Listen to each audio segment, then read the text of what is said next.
8 children were shot dead inside a home on West 79th Street in Shreveport, Louisiana, before the city finished waking up on Sunday morning, April 19, 2026.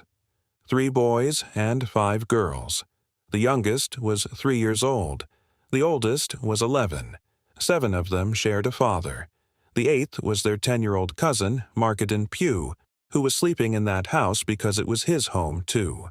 That father was Shamarr Elkins, 31 years old, a former soldier, a UPS worker, a man his neighbors waved at from across the street. And the most important thing you need to know before we go any further is this. The system had him on record, more than once. What happened on April 19th was not invisible until it wasn't. It was visible for years, and nobody connected the dots until 8 children were already gone. Shamarr Elkins was born in Shreveport, Louisiana, and never left. Cedar Grove was his neighborhood, the North Side community where this story begins and where it ends. His biological mother, Mahalia Elkins, gave birth to him as a teenager while she was battling a crack cocaine addiction. She could not raise him. A family friend named Betty Walker stepped in and became the woman who actually did. Walker was his stability, his foundation, the constant presence his mother could not be. Mahalia and Shamar reconnected in the mid-2000s, after he was already an adult and already a soldier, but Betty Walker was the one who knew him. She was the one who would later speak directly to the New York Times about what she witnessed in the months before April 19th. She was the one who, when her phone rang that Sunday morning, said, my babies are gone." At 18, Elkins enlisted in the Louisiana Army National Guard. He served 7 years as a signal support system specialist and a fire support specialist. Both roles involved weapons systems, coordinating firepower, and performing under pressure in high-stakes conditions. He was never deployed overseas. In August 2020, he left the Guard as a private, the lowest enlisted rank available, and returned to Cedar Grove with no documented transition support on public record. 7 years of military training, and then civilian life with nothing to bridge the two. He went to work at UPS. His co-worker Willie Vasher described him to the New York Times as someone who appeared to be a devoted family man. But Vasher also noticed something he could not explain away. Elkins had a bald spot on his head that had nothing to do with genetics. He pulled his own hair out throughout the workday, strand by strand, every single shift. His family had noticed it too. Everyone who spent time around him could see it. Nobody asked what it meant. By 2026, Elkins was carrying 2 households. He was married to Shaniqua Pugh, and together they had 4 children.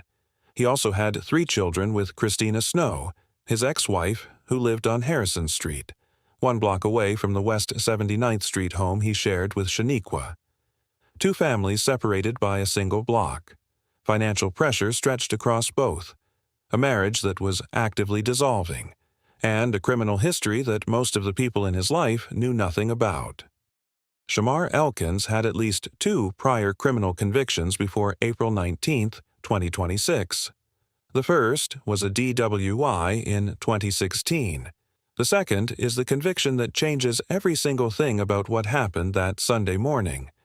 In 2019, Elkins was arrested near Caddo Magnet High School in Shreveport.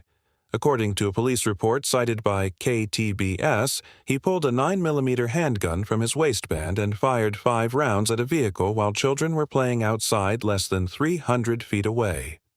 He claimed the driver had pointed a gun at him first. He pleaded guilty to illegal use of a weapon. The charge related to the school property was dismissed. He received 18 months of probation.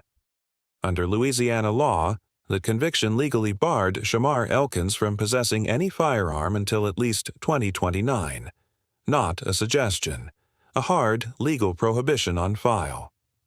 On the morning of April 19, 2026, he had 2 weapons. The ATF began tracing those weapons almost immediately after the shooting. Within 2 days, on April 21st, The U.S. Department of Justice provided the first public answer to how those guns reached a man who was legally forbidden from touching one. Federal agents charged Charles Ford, a 56-year-old Shreveport resident and himself a convicted felon, with being a felon in possession of a firearm and making a false statement to federal agents. The ATF traced the rifle to its original legal purchaser, who identified Ford as the person she had given it to. When agents first interviewed Ford, he denied ever having the weapon. He later admitted he kept it under the seat of his truck. He admitted he believed Elkins had taken it from him. Ford now faces up to 15 years on the felon in possession charge and an additional 5 years for lying to federal investigators. U.S. Attorney Zachary Keller confirmed the investigation into the full firearms acquisition chain is ongoing. How Elkins obtained the second weapon, the small-caliber handgun used in the first part of the attack, has not yet been publicly addressed. 2 convicted felons. 1 illegal weapon passed between them, a legal prohibition on the books since 2019, and a system that never flagged it until after 8 children were dead. The last time Betty Walker saw Shamarr Elkins before April 19th, he brought his entire family to her house for dinner. She said he seemed completely normal. His mother, Mahalia, texted him the Tuesday before the shooting asking about the children. He replied that everyone was doing okay. On Thursday, she texted, "I love y'all. Give my grandson and my granddaughters a kiss from Grandma." He never texted back. He was already inside whatever had closed around him. There is a moment in 2023 that rewrites everything that came after it, and it is the moment that, had anyone reported it, would have changed every single system interaction that followed. Shaniqua Pugh had considered leaving Shamarr Elkins. According to Betty Walker, who spoke directly to the New York Times, when Shaniqua raised the possibility of ending the relationship and taking the children, Elkins did not plead with her. He did not cry. He told her directly that if she ever left, he would kill her, kill the children, and kill himself. Walker said she ultimately set the threat aside when Elkins told her he was just playing. Shaniqua stayed. They married in April 2024. The court date to finalize their divorce was set for Monday, April 20th, 2026, the morning after the shooting. That threat was never reported to police. It never entered a domestic violence database. It never appeared in any court document. It sat as private family knowledge for nearly 3 years, and every system that later touched Shamarr Elkins, the VA, the court, law enforcement, never had it. Researchers who study intimate partner homicide are consistent on this point. Explicit pre-separation death threats are among the strongest statistical predictors of lethal violence. They are not impulsive outbursts. They function as declarations of ownership, a partner establishing that the relationship ends on his terms or not at all. Had that threat been reported in 2023, it would have been on file when he presented at the VA. It would have been relevant to the divorce proceeding. It would have triggered a lethality screening. It was not reported, so none of those systems ever had it. Shaniqua eventually did file for divorce, citing infidelity. That detail was confirmed directly to CNN by Troy Brown, Elkins' brother-in-law, who lived in the West 79th Street home. He was cheating. She found out. She filed. And when she did, the 2023 threat that had been sitting quietly inside that marriage for nearly 3 years did not disappear. It became operational. In January 2026, confirmed by Troy Brown to Time magazine and the Associated Press, Shamarr Elkins checked himself into the Veterans Affairs Hospital in Shreveport for a mental health evaluation. Betty Walker confirmed separately to the New York Times that this followed a suicide attempt. He recognized something was wrong, and he sought help on his own. He stayed approximately 10 days. He was discharged. Troy Brown told reporters that when Elkins came home, he seemed better, that he was talking about being a good father and getting things right. Brown asked him directly whether he needed to go back to the hospital. Elkins told him he was fine, that he would just deal with it. Brown told the AP later, I wish he went ahead and gotten the help. What the VA discharged him back into was unchanged. A marriage in active dissolution. Financial pressure stretched across two households. No documented follow-up support structure on public record. The same conditions that produced the crisis in the first place. Every one of them still in place when he walked back through the door. The question that remains publicly unanswered is what his VA discharge assessment actually contained. Was a lethality screening conducted? Was the pending divorce flagged as a risk factor? Was his 2019 firearms conviction cross-referenced with his discharge plan? The VA has not publicly addressed any of those questions. Within weeks of his release, things deteriorated. He posted publicly on Facebook, asking God to guard his mind and his emotions when negativity arose. That post was visible to anyone reading his page. Nobody connected it to what it actually was. A man still in crisis, 10 days out of inpatient psychiatric care, looking for a reason not to try again. On Easter Sunday, April 5th, 2 weeks before the shooting, Elkins called his mother Mahalia and his stepfather Marcus Jackson. He was crying. He told them Shaniqua had filed for divorce and that he was drowning in dark thoughts. His stepfather tried to reassure him, told him he could get through it. Elkins replied with the line that has stayed with that family ever since. Some people don't come back from their demons. The call ended. No crisis line was contacted. No welfare check was requested. No one called police. As the New York Times noted, most families respond exactly this way, because most of the time a call like that does not end the way this one did. The family's response was not unusual. What was unusual was the full picture, and the family could not see all of it. They did not know about the 2019 weapons conviction. They did not know about the 2023 death threats' legal weight. They could not see the 5 separate data points spread across law enforcement records, the VA system, the family, and the courts that were never assembled into a single risk picture. Troy Brown, who lived in that house, watched the deterioration up close. He described Elkins in those final days as repeating the same thing over and over. Bro, I do not want to lose my wife. Brown said it was unlike anything he had ever heard from Elkins in all the years they had known each other. That same Troy Brown had a son sleeping in that house. Marketon Pugh, 10 years old, Brown's nephew, not Elkins' biological child, but a child who lived in that home, who was part of that family, who was there that night because it was where he lived. Saturday afternoon, April 18th, less than 12 hours before the first call to dispatch, a neighbor named Freddie Montgomery walked past the West 79th Street house and saw Elkins sitting on the front porch watching the children play in the yard. The two men waved at each other. Montgomery told CNN there was nothing in that moment that suggested anything was wrong. That same evening, Elkins took his eldest daughter out to dinner, just the two of them. He posted about it on social media with laughing emojis. The night before he killed her siblings, he was photographed smiling over a meal with his own child. At 9 o'clock that night, Troy Brown left for his night shift. He told the AP that Elkins was calm, joking around as Brown moved his car out of the driveway to let him leave. Behavioral research on familicide documents this pattern precisely. Perpetrators in these cases rarely act impulsively. The violence is planned. The perpetrator typically presents as calm in the hours before, sometimes unusually so. The trigger is not sudden rage. It is the perception of losing control permanently, a court date, a finalization, a point of no return. The divorce papers were ready. The court date was the following morning. The marriage that he had threatened to end in bloodshed if she ever tried to leave was about to be dissolved legally, with or without his consent. The hours between 9 o'clock Saturday night and 5:55 Sunday morning are not fully documented in any public source.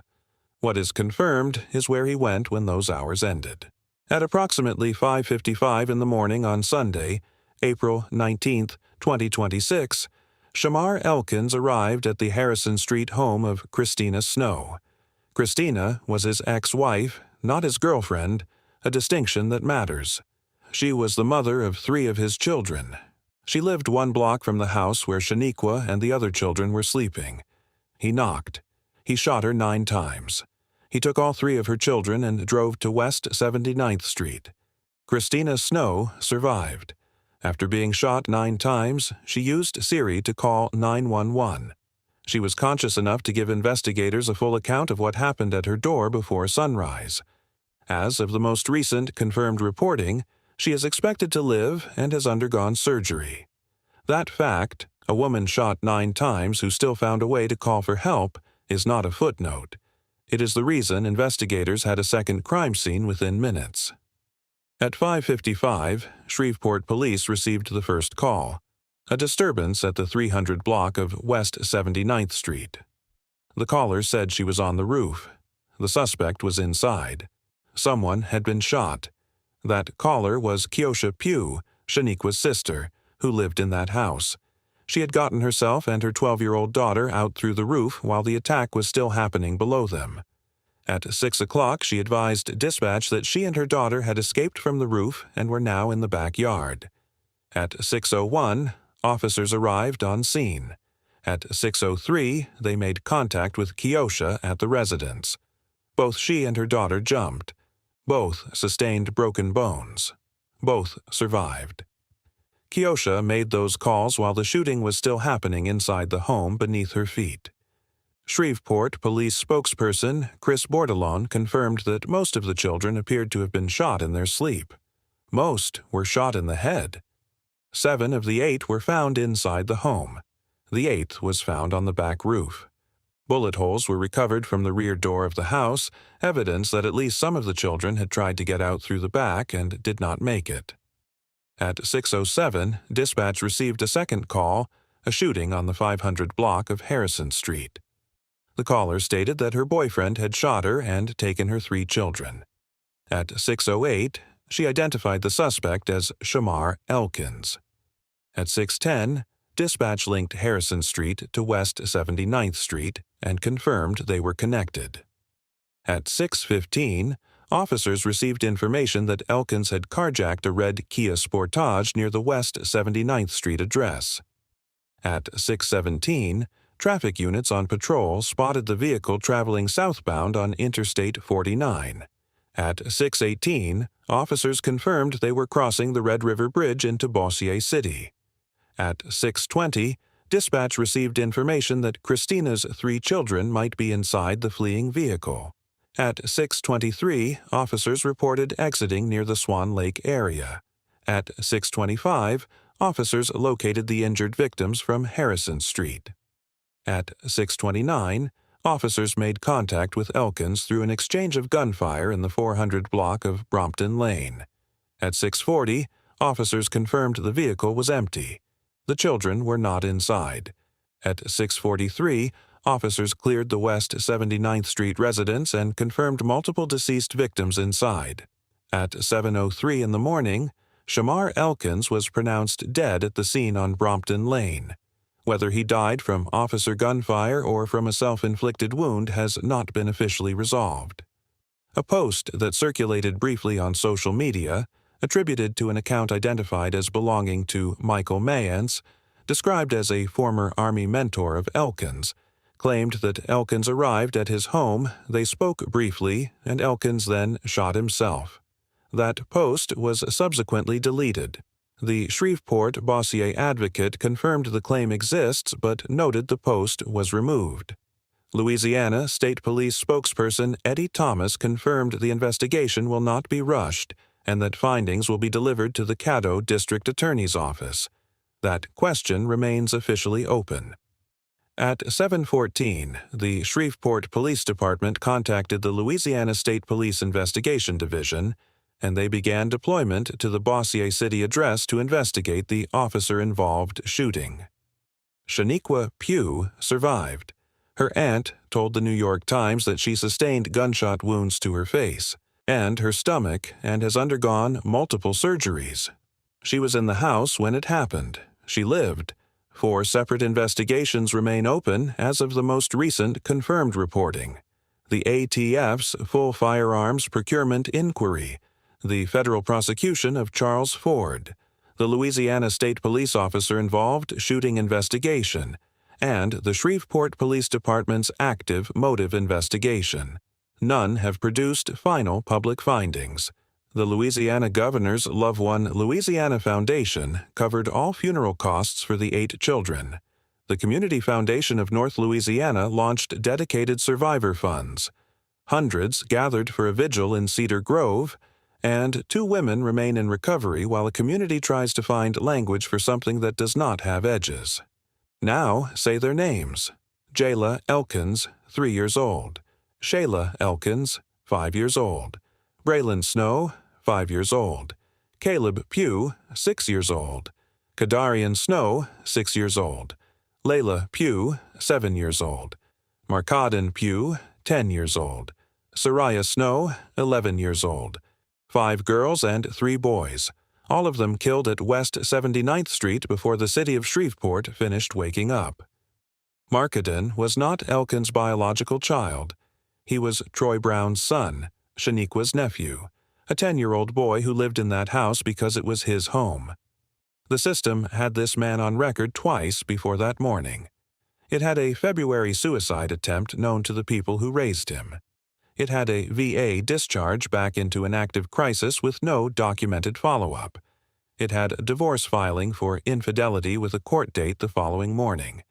It had a pre-marriage death threat that the woman he married had already survived once and never reported because she stayed and tried to make it work. Every single one of those things was a door that could have been walked through. None of them were enough, and 8 children paid for every door that stayed closed. Troy Brown said through tears, "I am never going to get to throw the football with him again." He was talking about Marcaden, 10 years old, sleeping in his own home. Here is the question I want you to sit with. Christina Snow was shot 9 times and still found a way to call for help. Keosha Pugh jumped off a roof with broken bones and stayed on the phone with dispatch while it was still happening. These women did everything right in the most impossible moment of their lives. So why did the systems that existed long before that morning, the criminal courts, the VA, the domestic violence protocols, never do the same? If this is the kind of reporting you want to see, verified facts, open questions named as open, and every victim's name spoken out loud, subscribe to this channel. We will be here when the investigations close. And we will say their names again then, too.